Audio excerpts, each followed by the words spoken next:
नमस्कार, शून्य प्रहर मध्ये आपल्या सगळ्यांचं स्वागत। मी प्रसाद काथे। आपल्या सोबत आहेत मुंबई भारतीय जनता पार्टीचे अध्यक्ष आशिष शेलार। या वेळेला भारतीय जनता पार्टीचे उमेदवार सुद्धा आहेत आणि मुंबईत भारतीय जनता पार्टीचा केसरिया फडकवण्याची जबाबदारी आपल्या खांद्यावर आहे। पण माझा पहिला प्रश्न आता थेट उमेदवार आशिष शेलारांना, का मतदान करायचं आशिष शेलारांना? वांद्रे पश्चिम, खार पश्चिम, सांताक्रूज पश्चिम या विभागामध्ये म्हणजे माझ्या मतदारसंघामध्ये गेली 23 वर्ष सतत मी वेगवेगळ्या पदावर जनतेच्या आशीर्वादाने निवडून आलेलो आहे। त्याआधी 12 वर्ष म्हणजे जवळजवळ 30-35 वर्ष कार्यकर्ता ते आमदार, कार्यकर्ता ते मंत्री या पद्धतीने प्रत्येक गल्ली बोळामध्ये, गावठाण झोपडपट्टीमध्ये, सोसायटी बिल्डिंगमध्ये मी काही ना काही कामही सातत्याने त्या ठिकाणी करत आलेलो आहे। आणि त्यामुळे एक संबंध असा कौटुंबिक जिव्हाळा हा मतदारसंघाशी आहे। आणि त्यामुळे सर्व जाती, सर्व भाषा, सगळ्या पद्धतीची मंडळी याच्यात केवळ नागरिक सुविधांमध्ये वाढ, विकासाच्या मुद्द्यांवर पुढे जाऊन कामं करणं, सहभागितेतना सांस्कृतिक कार्यक्रम घडवणं आणि अडल्या नडल्याच्या वेळेला उभं राहणं या स्वाभाविक असलेल्या माझ्या कार्यामुळे मतदारसंघात लोकांशी असलेलं नातं बघता स्वाभाविक विजय मला मिळेल असं माझं मत आहे। साधारण निरीक्षण आहे की आशिष शेलारांवर जबाबदाऱ्याच इतक्या आहेत की ते यापुढे कदाचित मतदारसंघामध्ये फारसा वेळ देऊ शकणार नाही। आजकाल टेक्नॉलॉजीच्या मार्गाने तुम्ही या सगळ्या गोष्टी करू शकता। साधी गोष्ट आहे, माझ्या कार्यालयाच्या बाहेर सीसीटीव्ही कॅमेरा आहे। त्या सीसीटीव्ही कॅमेऱ्याचं फीड माझ्या मोबाईलवर आहे। दिवसाभरात आता मी इथे जय महाराष्ट्राच्या स्टुडिओला येताना समजा मी सीसीटीव्ही कॅमेराच्या माझ्या फीडवर मोबाईलवर गेलो आणि तिथे कोणी प्रसाद काथे नावाचा माझा मित्र आहे जो माझ्या पीएशी किंवा कार्यालयाशी संपर्क करतोय, मला दिसलं, मी थेट त्याला फोन लावतो, अरे प्रसाद कार्यालयात आला होतास, काय हवंय? त्याला आनंद होतो, अरे मी फोनही न लावता तुम्ही लावा। मुद्दा तंत्रज्ञानाच्या वापराचा आहे आणि जवळ तंत्रज्ञानाच्या वापराने तुम्ही अपेक्षित काम कमी वेळात सतत संपर्कात करू शकता असं माझं मत आहे। या स्थितीमध्ये तुमच्या समोरचा उमेदवार सुद्धा आपल्याला लक्षात घ्यायला लागेल आणि त्या निमित्तानं तुमच्या मतदारसंघातली लढाई ही थेट हिंदू मुसलमान होणार आहे। मुद्दा हा नाही, मुद्दा काम करणारा आणि मुद्दा काम न करणारा आहे। मला कोणावर आलोचना टीका करायची नाही। मी कुठल्याच निवडणुकीत माझ्या विरोधकांवर मी कधीच काही भाष्य करत नाही, कारण मी काय केलं आहे, मी काय करणार आहे हे मांडून मी मतं मागतो। आणि मला वाटतं ज्यांच्याकडे मांडायला नसतं तो समोरच्याबद्दल वायफळ इकडचं तिकडचं, मी मतदारसंघातल्या राजकारणातलं म्हणतो, हा बोलत असतो। आज मी 5 वर्षात केलेल्या कामाचा माझा अहवाल घेऊन जातोय आणि पुढे येऊ घातलेल्या कामांची माहिती देतोय, त्यामध्ये सहभागिता करण्याची कार्यपद्धती सांगतोय आणि एकत्र आपण काय करूया याबद्दलची प्रतिबद्धता देतोय। पण मग यात बटेंगे तो कटेंगेची घोषणा तुम्हाला उपयोगी पडणार आहे का त्रासदायक? हा मुद्दा आहे महत्वाचा। बटेंगे तो कटेंगे, एक है तो सेफ है, दोन्ही मुद्दे सर्व दूर हिंदुस्थानात महत्वाचे आहेत। मुंबईत सुद्धा शहरी भागात शहरी नक्षलवाद्यांचा तर हा मुद्दा आहे। या देशामध्ये माओवाद, नक्षलवाद हा जो रेड कार्पेट हा जो काही आणला जातोय तो देशाच्या मधल्या भागात डिव्हिजनचा भाग आहे आणि म्हणून देशाने एक राहिलं पाहिजे या शहरी नक्षलवादाच्या विरोधात। पण तुमच्या मतदारसंघातल्या मतदारांनी बटेंगे तो कटेंगे, एक है तो सेफ है या घोषणा का ऐकायच्या आहेत? हिंदुस्थानियांनी एक राहिलं पाहिजे। हा शहर नक्षलवादी माती भडकवतोय, व्यवस्था बिघडवतोय, अपप्रचार करतोय, आपल्या देशाबद्दल आपल्या असलेल्या प्रथा, संस्कृती, परंपरा, संविधान, कायदा व्यवस्था, तपास यंत्रणा सर्व ह्याच्याबद्दल बदनामी करतोय। मग ह्या सगळ्यापासून आपला देश एक आहे असा मेसेज जगात जायचा असेल तर या शहरी नक्षलवाद्यांचा जो हेतू आहे कापण्याचा, त्याच्यापासून सावधान राहा। कोणाला कापलं जाणार आहे? हिंदुस्थान। मी तीनदा म्हटलं नाही, तुम्ही फक्त आणि फक्त हिंदुस्थान म्हणणार आहात का हिंदू हा पण मुद्दा आहे? मी हिंदुस्थान तीनदा म्हटलं। बरं, पण त्याच्यात अपेक्षित सगळे आले? सगळेच। देशावर प्रेम करणाऱ्या प्रत्येकाला या नक्षलवाद्यांचा धोका आहे असं तुम्हाला 100% देशालाच धोका आहे। आणि या बरोबरच या संपूर्ण वादामध्ये हिंदू आणि मुसलमान यांच्यातली दरी रुंदावण्याचा आरोप जो होतो, ज्याला तो अर्थ घ्यायचा त्याचं तरी डोकं चाललंय। बरं, आणि मुळामध्ये एक आहे तो सेफ आहे, याचा दुसरा अर्थ हाही आहे जो माननीय प्रधानमंत्री वारंवार सांगतायत, आमचा ओबीसी समाज एकत्रित आहे, चांगलं काम करतोय, त्याला फायदे मिळत आहेत, संविधानांतर्गत आरक्षणाचे फायदे मिळत आहेत. आता त्याची जाती गणना तुम्ही वेगवेगळी करायची म्हटल्यानंतर या समाजाला काय मिळालं, त्या समाजाला किती मिळालं, त्या समाजाला केवढं मिळणार, या गोष्टी त्यांच्यावर बिंबवण्याचं काम चालू आहे. हा सुद्धा शहरी नक्षलवाद्यांचा ठरवून कार्यक्रम आहे. काय फरक पडेल म्हणजे आणि तुम्ही आता ओबीसी जात जाती आपापसात जनगणनेला भांडतील. खुलेआम विरोध सांगतो ना, करताय. उत्तर आहे का ना, जी. ओबीसी जाती आपापसात भांडतील, हेच त्यांना हवं आहे. SC ST त्याचं उपवर्गीकरण, त्याची जातीय गणना, मग त्याच्यातले लाभार्थी कोण, मग तुला जास्त मिळालं, तुला कमी मिळालं, इतकी वर्ष ह्याला मिळालं, ह्याला का नाही मिळालं, या सगळ्या जाती आपापसात भांडल्या पाहिजेत. हा शहरी नक्षलवाद्यांचा अजेंडा आहे. आणि म्हणून एक रहेंगे तो सेफ रहेंगे हे त्यासाठी आवश्यक आहे. पण मग तुम्ही ज्या वेळेला म्हणता की दोन जातींनी आणि खास करून हिंदू धर्मातल्या इतर मागासवर्गातल्या जातींनी आपापसात भांडू नये, त्यांनी एक राहावं, मग हा नियम फक्त आणि फक्त हिंदूंसाठीच लागू आहे? मी मगासपासून 4दा सांगितलं, मला वाटतं तुम्हाला तो लक्षात येत नाही मुद्दा. जी. हिंदुस्थान एक राहायला पाहिजे. शहरी नक्षलवाद हिंदुस्थानला कापायला निघालेला आहे. पण तुम्ही मुसलमानांच्या विरोधात नाही आहात. आम्ही कोणाच्याच विरोधात नाही, जो भारताच्या विरोधात आहे त्याच्या विरोधात आहोत. आत्ताच्या घडीला तुमच्या अजेंड्यावर भारताचे विरोधक 1, 2, 3 क्रमांकावर कोण आहे? फक्त त्याच्याशिवाय त्यांच्या समर्थनातले पक्ष, त्यांची इकोसिस्टीम आलीच की, ती इकोसिस्टीम बोलणारे सगळे झाले. अमेरिकेत जाऊन बोलणारे राहुल गांधी आले, इथे बॉम्ब मारणारे असीम सरोदेही आले, आणि कोणी अजून लिहिणारी 4 कोण टकळी असेल तर तीही आली. याचा परिणाम शहरी मतदारांवर कितपत होईल? कारण मुद्दा इथे असा उपस्थित मुद्दा राहतो. मतदानाशी संबंधित नाही, हा देशाशी संबंधित आहे. पण मग निवडणुकीलाच का आला तो? कारण प्रचार लोकशाहीचा महोत्सवाचा आता होतो. कारण जाती गणनेचा आग्रह हा राहुल गांधी आता धरतात. कारण माती भडकवण्याचा प्रयत्न या सगळ्या मंडळींचा इकोसिस्टीमचा आता आहे. उत्तर आताच जावं लागेल. पण मग जात गणनेला तुमचा विरोध आहे का समर्थन? मुद्दा तो नाही आहे. असं मुद्दा आता हेतू काय, तुमचं सरकार होतं तेव्हा तुम्ही का नाही केलं? आज ज्या वेळेला तुम्ही प्रत्येक राज्यामध्ये एक एक जात, या बघा जातीचा अभिमान असणं चूक काहीच नाही, बरं, पण या डिझाईन पद्धतीने जे सगळं चालू आहे त्याच्या विरोधात आमचं हे शस्त्र आहे. महाराष्ट्रामध्ये जाती आरक्षणाच्या साठीची आंदोलनं होताना दिसत आहेत आणि प्रकर्षानं त्यात एक आंदोलन मराठा आरक्षणाचं आहे. तेही डिझाईन आहे तुम्हाला वाटतं? मराठा आरक्षणाचं आंदोलन हे राजकीय आंदोलन झालेलं आहे मनोज जरांगेंचं. बरं. समाज आणि समाजाचे मुद्दे हे मराठा मोर्चा जे निघाले त्यांनी पुढे आणले.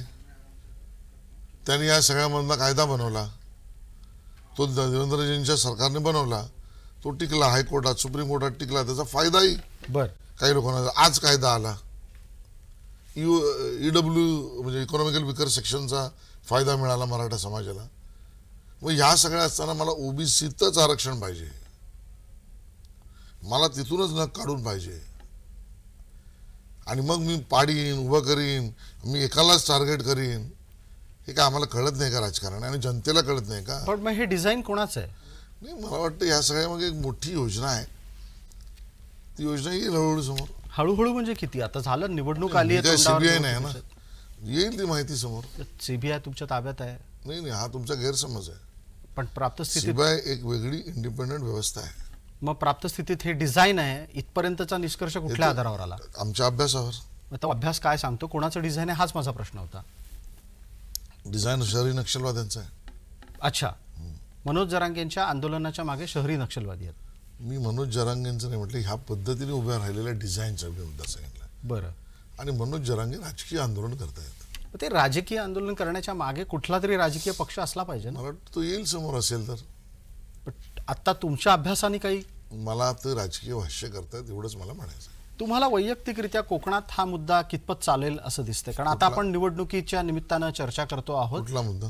मराठे ओबीसी आहेत का? मुळामध्ये मराठी ओबीसी हा विषय जो आहे ना, हा कोकणामध्ये फार चालेल असं मला वाटत नाही. आता मुळामध्ये सगळ्या मराठ्यांना तुम्ही ओबीसी म्हणा हे ठरवणार कोण? मनोज जरांगे. ते नेता म्हणतात स्वतःला, ते म्हणतात की ते समाजाचे एकमेव नेता आहेत म्हणे. ते काही म्हणो, मुद्दा काय सगळ्या मराठ्यांनी काय पॉवर ऑफ अटर्नी दिली का? ती कोणालाच दिलेली नाही. आणि म्हणून तो चॉईस जो आहे किंवा त्याचा उपभोग घ्यायचा की नाही हाही प्रत्येकाचा मुद्दा आहे. आणि त्यामुळे ह्या सगळ्या गोष्टी राजकीय पद्धतीने चालू आहेत. जरांगे ज्यावेळेला शरद पवारांवर बोलत नाही, उद्धव ठाकरेंवर बोलत नाही आणि त्या ठिकाणी नाना पाटोलेवर बोलत नाही, ते अजून कोणावरही बोलत नाही, ते फक्त देवेंद्रजींवर बोलतात.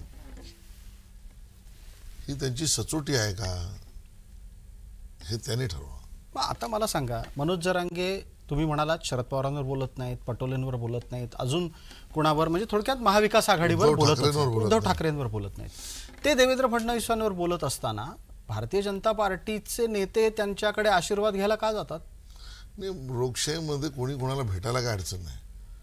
आपल्या सर्वोच्च नेत्याला जो माणूस टीका करतो, देवेंद्रजी नाही ते भेटले तर देवेंद्रजी भेटतील की एअरपोर्टला कधी म्हणजे असे समोर भेटल्यावर. बर देवेंद्र फडणवीस वेळ आली तर जरांगेंना भेटतील. भेटायला जाणं नाही मी म्हटलं समोरासमोर आले तर भेटतील. आणि त्यात काही चूक नाही ना. मुद्दा आहे की तुम्ही काय वागताय, तुम्ही काय मुद्दा मांडताय, त्याच्या मागची तुमची भूमिका काय, त्याच्या मागचा तुमचा म्हणजे हेतू काय, ह्या सगळ्या गोष्टी महत्वाच्या आहेत ना. मनोज जरांगेंच्या या सगळ्या गोष्टींमध्ये राजकारण दिसतंय. त्याला तुमच्याकडे उत्तर असलं पाहिजे. आम्ही राजकीय उत्तर देतोच आहोत. काय उत्तर आहे राजकीय? कारण आत्ताच्या घडीला तुम्ही ओबीसी आंदोलन उभं केलं, हे राजकीय उत्तर आहे. तुम्ही माझ्या तोंडात शब्द घालू नका. अच्छा, आम्ही आंदोलन उभं केलं हे तुमचे शब्द आहेत. आम्ही या सगळ्या घटनेत जनतेसमोर जाऊन आमचा मुद्दा मांडतोय, हे राजकीय उत्तर. तो तो तो मुद्दा काय आहे ज्याला तुम्ही बटेंगे तो कटेंगे. अच्छा, म्हणजे एक रहेंगे तो सेफ रहेंगे. हे सगळी उत्तरं ही जाती विद्वेष पसरवणाऱ्यांना दिलेली उत्तर आहे. जो जो ज्या ज्या ठिकाणी विद्वेष पसरवेल त्याला. आता परवा तेरवा मी बघितलं, मी नाव चुकत तुम्ही मला नाव लक्षात येत नाही, कर्नाटकचे काँग्रेसचे नेत्यांनी कुमारस्वामींवर जी टीका केली ती रंगावर ना केली. जी सॅम पित्रोडांनी हेच केलं होतं. मग ही रंग द्वेषावरही उतरलेली मंडळी आहेत. मग बोलायला लागेल की हे डिव्हिजन करणारी लोक आहेत, तोडफोड करणारी लोक आहेत, रंगावरही बोलणारी लोक आहेत. बर म्हणून यांच्याबद्दल समाजाला सतत सांगावं लागेल, आपण एक राहिलं पाहिजे. कारण ह्यांना अजूनही ती इंग्रजी मनोवृत्ती, इंग्रजी म्हणजे इंग्रजांची, जी इंग्रज राजवटीची, ब्रिटिशांची ती गेलेली नाही. फोडा आणि राज्य करा बस. आणि तेच त्यांचं चालू आहे. हिंदू म्हणून सुद्धा कोणी एकत्र येऊ नये, हिंदुस्थानी म्हणून सुद्धा कोणी एकत्र येऊ नये. हे जे सातत्यानं तुमच्याकडून येतं, हिंदूंचं एकत्रीकरण असलं पाहिजे, हिंदुस्थान्यांचं एकत्रीकरण असलं पाहिजे. नाही झालं हिंदूंचं एकत्रीकरण, नाही झालं हिंदुस्थान्यांचं एकत्रीकरण. काय होईल? 2047ला देशाचे पुन्हा तुकडे होणार आहेत. मुद्दा ए झालं नाही तर बी होईल असा परिणाम म्हणजे परिमाण मांडावा, हे काही मॅथमॅटिक्स नाही आहे ना खातेसाहेब. नाही झालं तर काय होईल? समाज आपलं काम करतच असतो, जी निसर्ग आपलं काम करत असतो, समाज आपली उत्तर शोधतच असतो, समाज आपलं नेतृत्व निर्माण करतच असतो. उखल उथळ दोन्ही होतच असतात. पण धोका जो समोर दिसतो त्याच्यावर आज काम केलं पाहिजे, ही भूमिका असते. हां, मला हेच विचारायचं होतं, ज्याच्यावर आपलं उत्तर मगापासून येता राहत आहे. हा नक्की धोका काय आहे? देशाचे 2 तुकडे होणार आहेत का? देशात विघटनवादी शक्ती काम करतात, हा धोका आहे. म्हणजे ते देशाचे 2 तुकडे करतील? 2, 4, 15 हा विषय नाही चाललाय. बरं. देश एक संघ राहू नये, देश एक संघ म्हणजे ज्याला आपण म्हणू त्याचं वर्चस्व जगात येऊ नये. विश्वगुरु वगैरे पुढचा विषय आहे. देशाची बदनामी जगात व्हावी, देशांच्या व्यवस्थांवर प्रश्न उपस्थित व्हावे. विदेशातनं कोणी $1 आणला तर तो इथे अनसेफ आहे असं वातावरण निर्माण व्हावं. हे सगळं जे काही चालू आहे ना,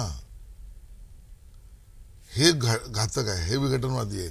आणि म्हणून या विरुद्धचा लढा आहे. एका बाजूला देशाच्या बद्दलची तुमची ही चिंतनातली भूमिका आहे, दुसऱ्या बाजूला मुद्दा येतो तो मुंबईचा. तुमच्यावरचा आक्षेप आहे की तुम्ही मुंबई विकायला निघालात, तुम्ही ती गुजरात्यांच्या दावणीला बांधायला निघालेला आहात. हा मुळातला आरोप हा विद्वेष पसरवणारा आहे की नाही? बोगस आहे. Nobody boys it. ह्या बोलणारे जे कोणी मंडळी आहेत नाही, ही सेल्फ एंटरटेनमेंट करत आहेत. कळलं का? पण ते सातत्यानं सांगतात ना, रोजगार गेले, हे गेलं, ते गेलं. लोकांना काहीही पटत नाही. कारण हे सत्य नाही आहे. मराठी माणसाला पण नाही पटत हे. बिलकुल नाही. हा भावनिक प्रचार त्याला भावत नाही. काही नाही. कसं काय? गेली 20 वर्ष त्यांना हाच प्रचार करताना मी बघतो आणि प्रत्येक निवडणुकीत त्यांचे नंबर खाली येत आहेत. दोन गोष्टी समोर दिसत आहेत ना, मी जे बोलतो आणि त्याचा परिणाम काय होतोय. मी 20 वर्ष पाहतोय, मी 23 वर्ष निवडणूक लढवतोय. प्रत्येक निवडणुकीत ते तेच म्हणतात आणि त्यांचे आकडे खाली जात आहेत. अगदी म्हणजे एक जो तपशील आता पाहिला आपण तर तो असा दिसतो, उद्धव ठाकरेंनी शिवसेनेची जबाबदारी घेतल्यापासून महानगरपालिकेत त्यांचे नगरसेवक कमी झाले. मुद्दा त्यातला असा आहे की आज जग एकत्र आलेलं आहे.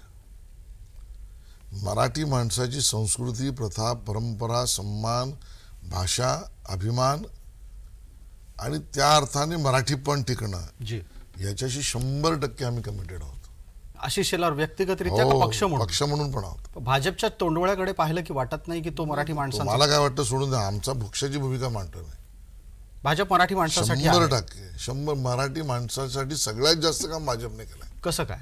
आणि म्हणून पहिला प्रश्न मी तुम्ही इकडून तिकडे दुसरीकडे वळू नका. त्यामुळे पहिला प्रश्न जो तुम्ही सांगितला तो मुद्दा महत्वाचा आहे.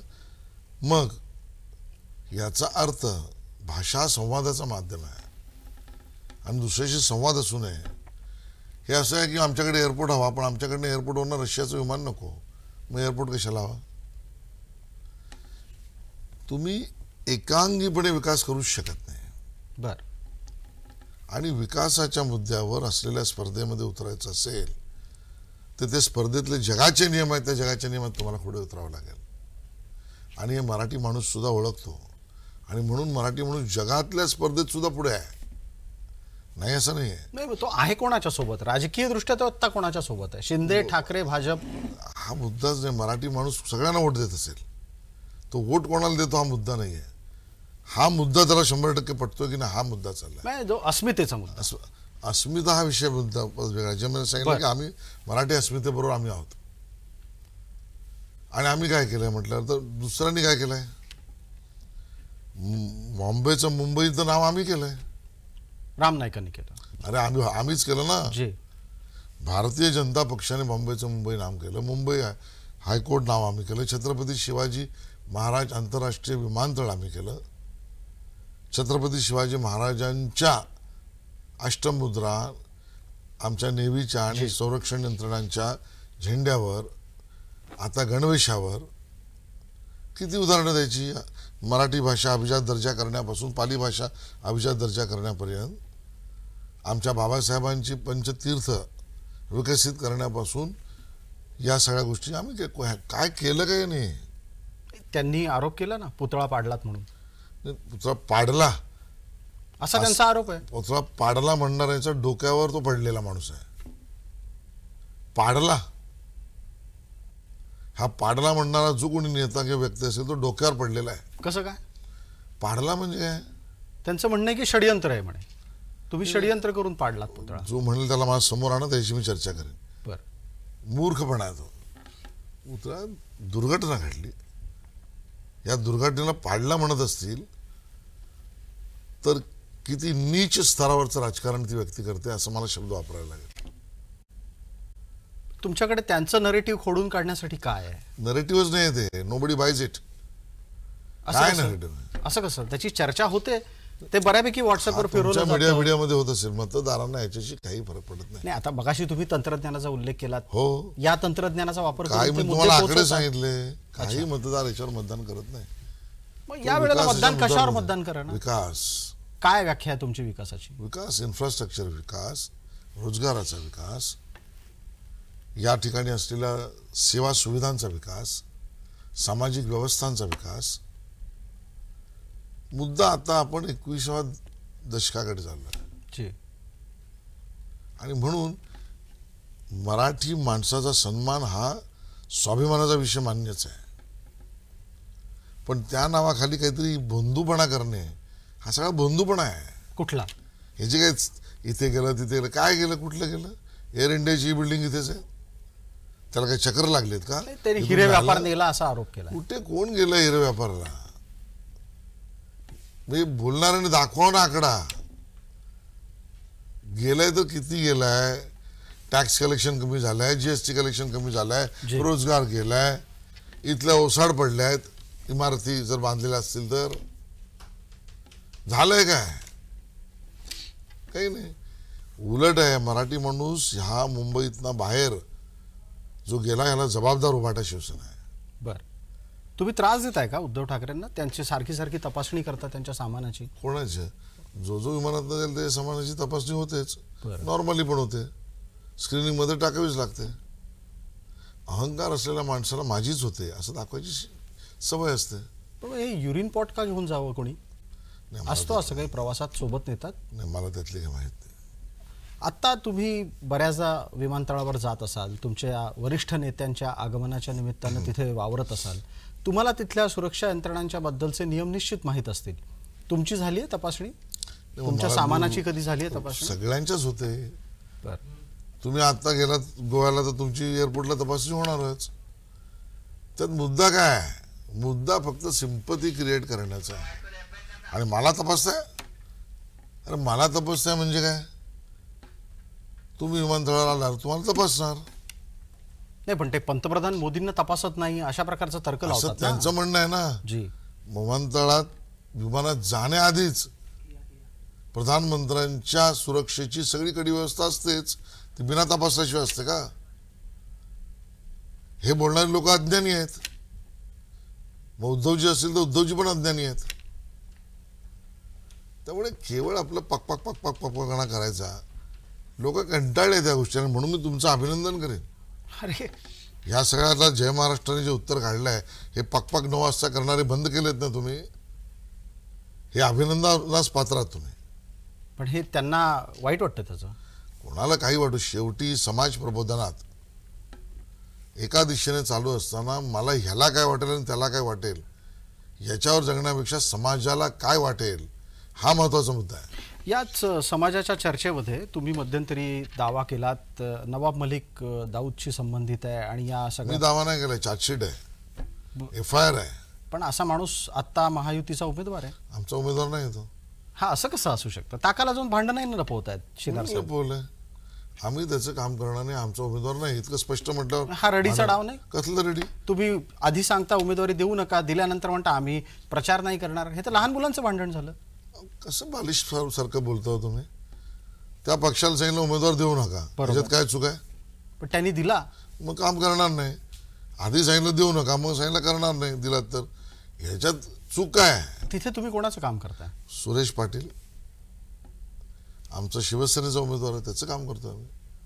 आणि आम्ही स्पष्ट भूमिका मांडल्या आहेत. धोक्यात उतरवायला पाहिजेत तुम्ही. अच्छा.